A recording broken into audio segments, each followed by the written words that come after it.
The billionaire's son whispered one word that made his nanny weep. What the chairman did next shocked Wall Street.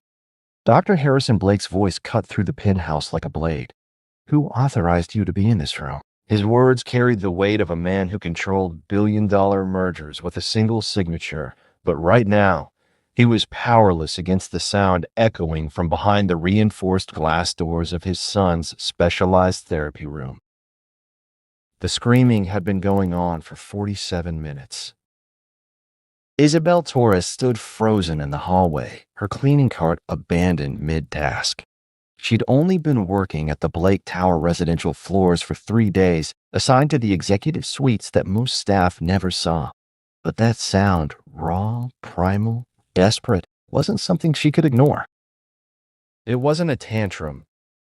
It was panic.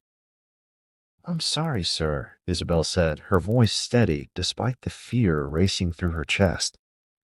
"I thought someone might be hurt." Dr. Blake emerged from an adjacent office, his usually perfect suit rumpled, tie loosened, dark circles under his eyes that spoke of months without real sleep. Behind him, through the glass, a team of behavioral specialists in white coats stood helplessly around a 7-year-old boy who sat rocking violently in the corner. "That's my son, Marcus," Dr. Blake said, his voice hollow. "And those are the top pediatric neurologists in the country. They've been here for 6 hours." Isabel looked through the glass. The boy, thin, pale, with striking blue eyes, was pressing his hands over his ears so hard his knuckles had gone white. A sensory integration specialist approached with what looked like a weighted blanket, but the moment she got within 3 feet, Marcus's screaming intensified. 6 hours? Isabel asked quietly. 6 hours, 23 minutes, Dr. Blake corrected, checking his watch with the precision of a man accustomed to timing everything. "The longest session yet. They're trying a new protocol." Isabel watched as Marcus began hitting his head rhythmically against the padded wall. Her stomach twisted. Her little brother Diego had done the same thing. Same rhythm, same desperation, same look of being trapped in a world that was too loud, too bright, too much. "Sir," she said carefully, "has anyone tried just sitting with him?" Dr. Blake's expression hardened. "Miss Torres, those specialists have collectively spent over 80 years studying developmental disorders. I'm paying them $12,000 for this session alone." "I understand, sir, but sometimes, please return to your duties."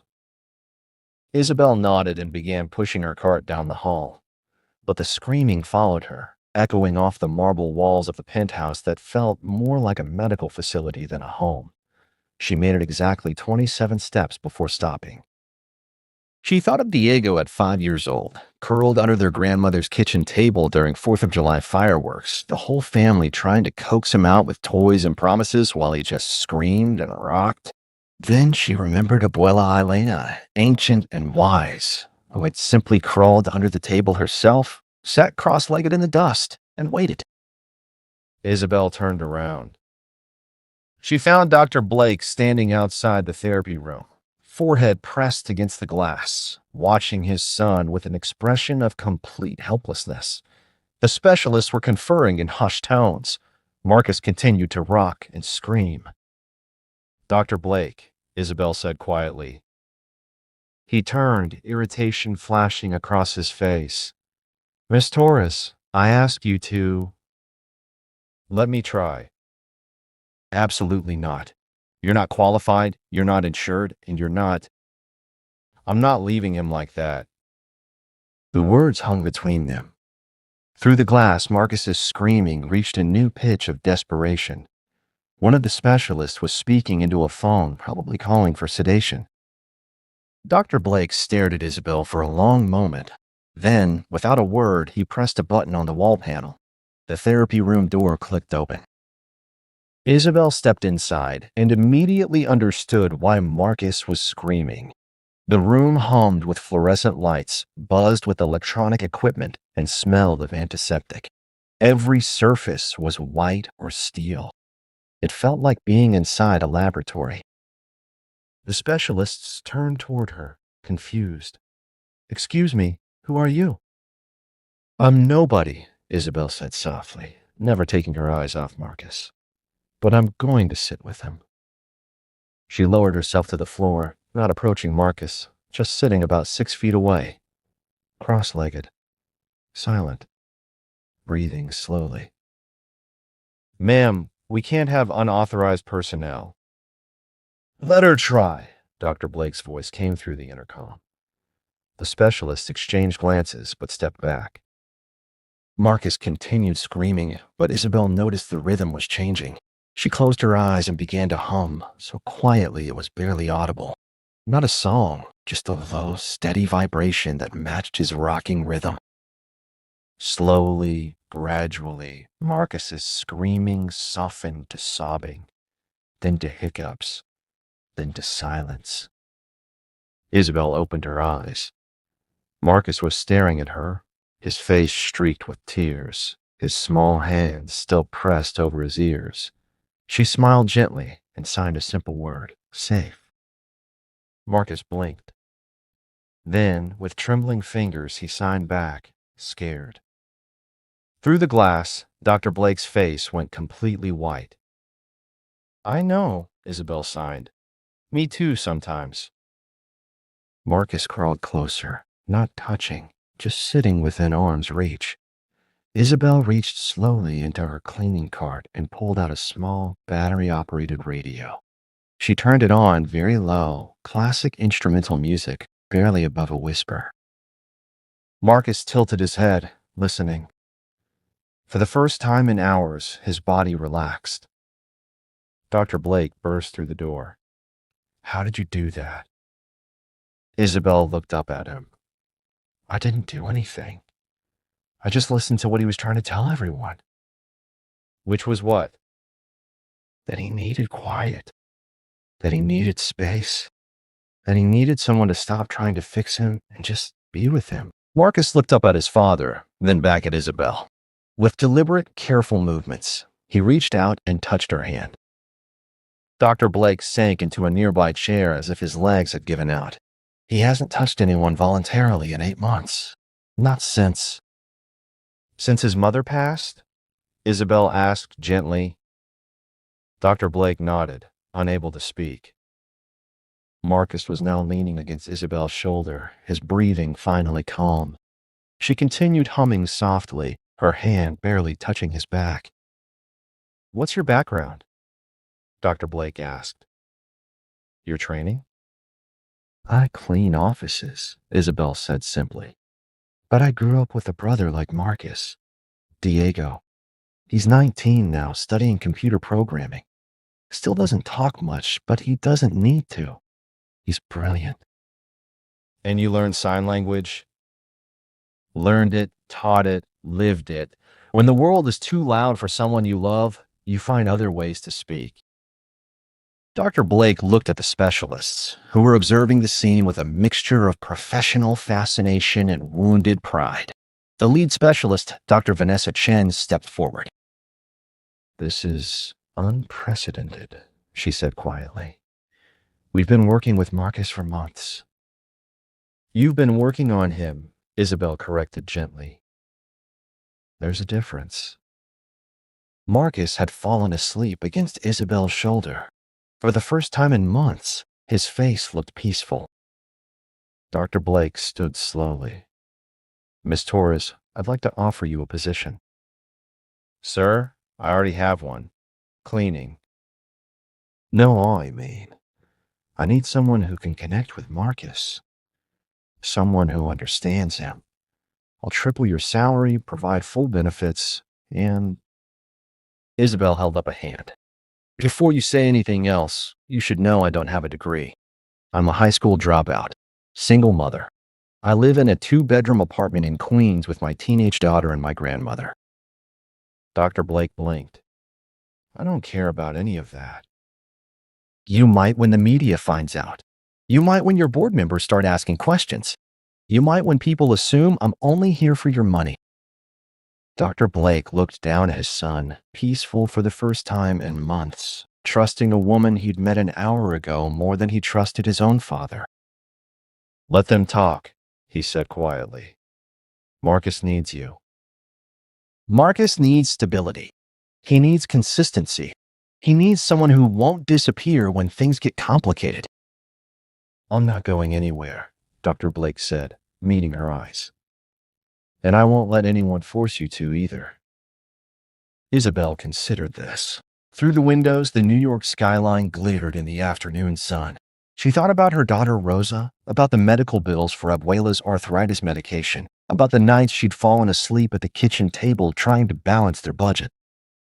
She also thought about Marcus, about the way he'd signed scared with such perfect clarity, about the trust in his eyes when he'd finally felt safe enough to rest.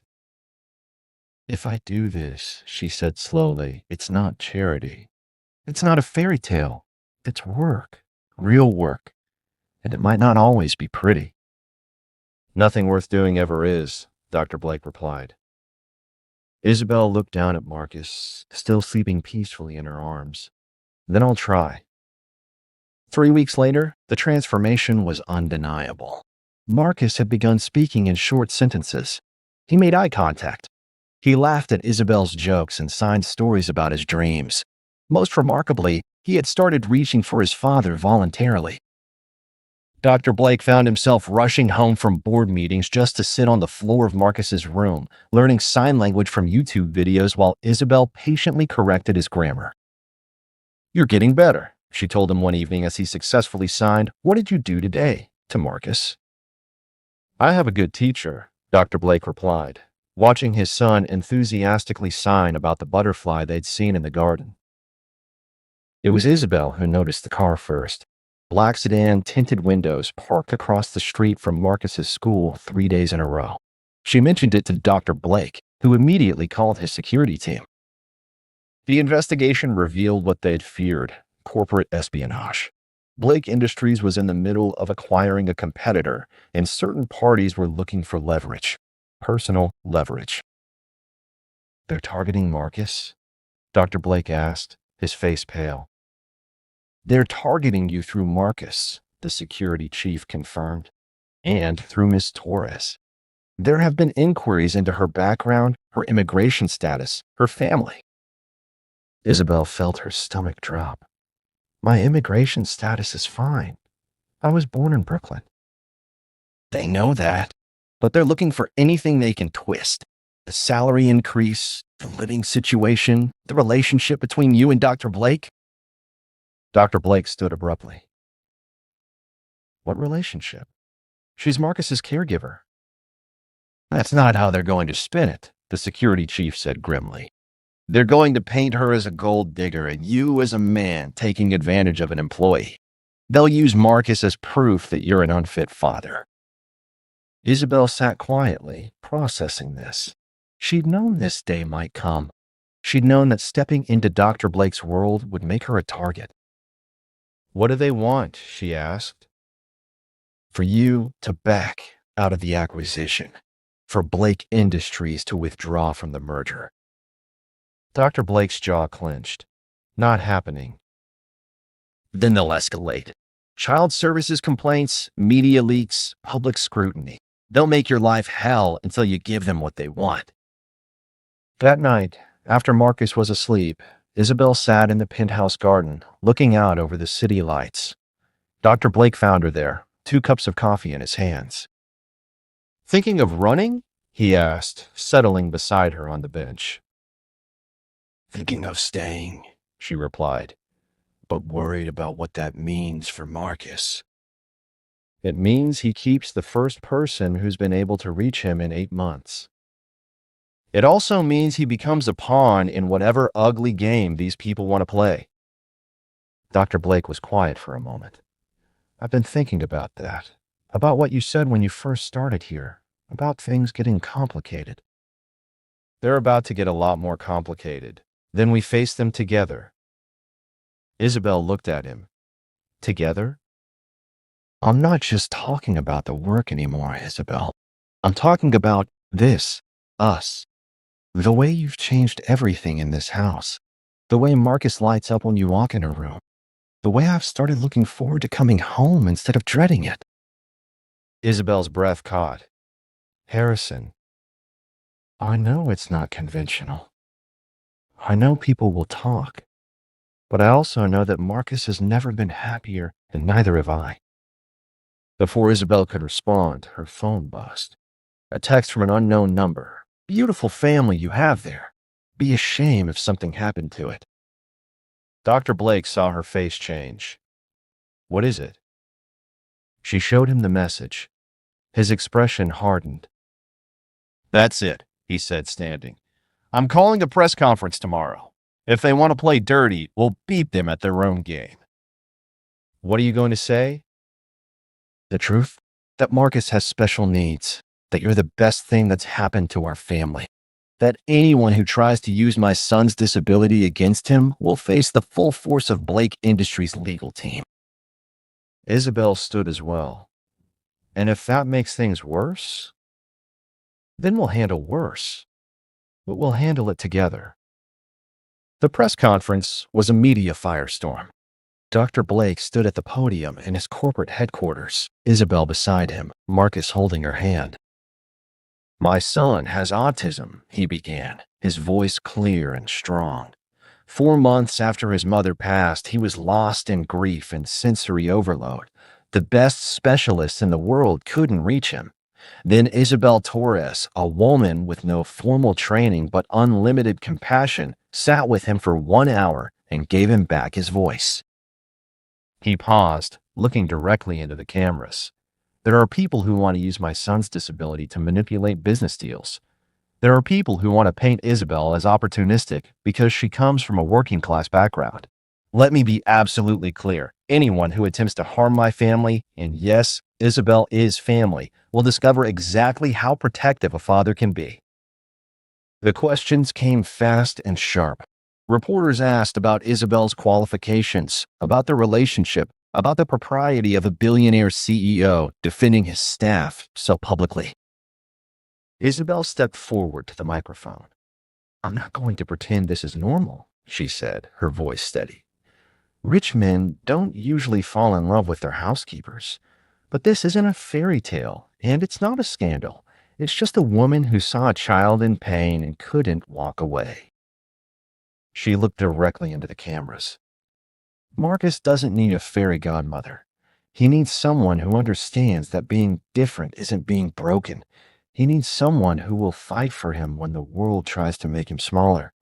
If that makes me unqualified in some people's eyes, then I'm proud to be unqualified. The room erupted in questions, but Dr. Blake stepped forward again.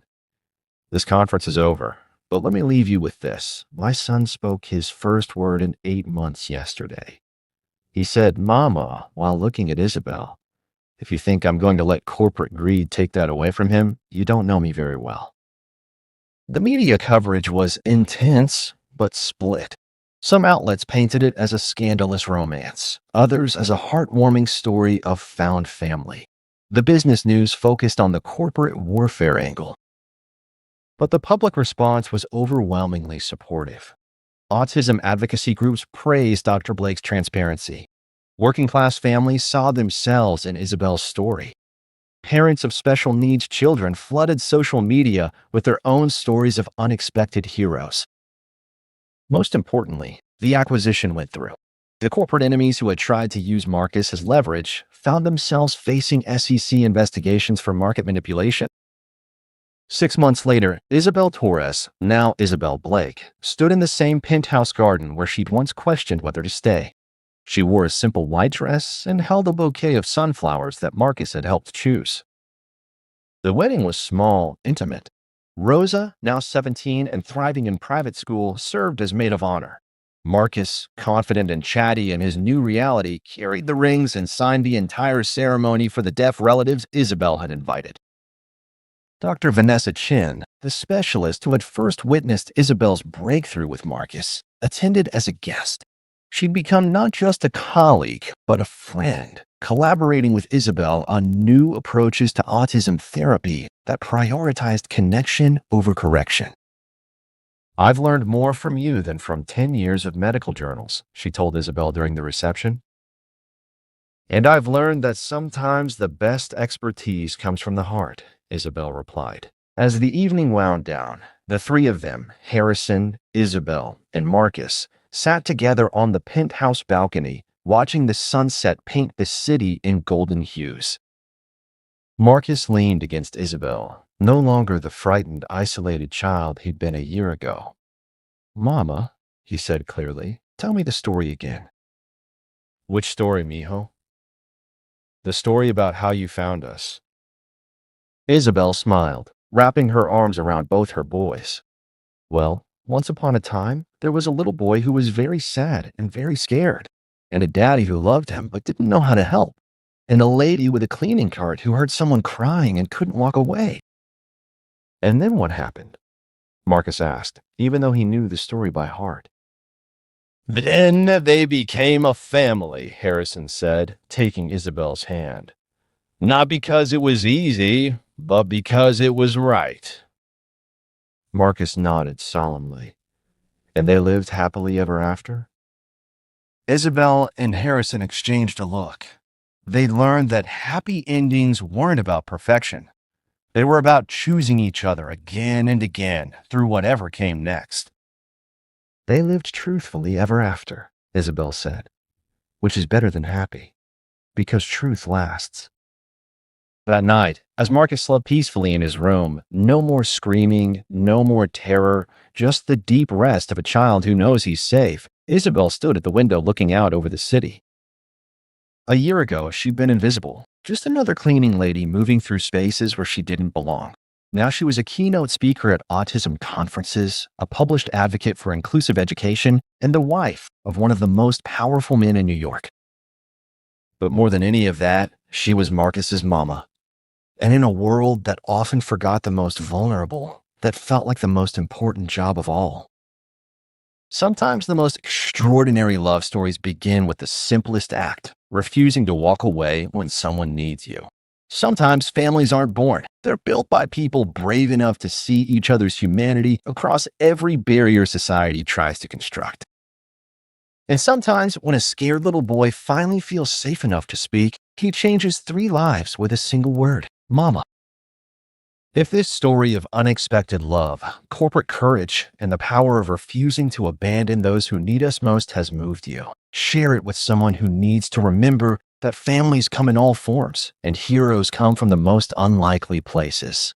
Because in a world that often values credentials over compassion, sometimes the most qualified person for the job is simply the one who shows up with an open heart.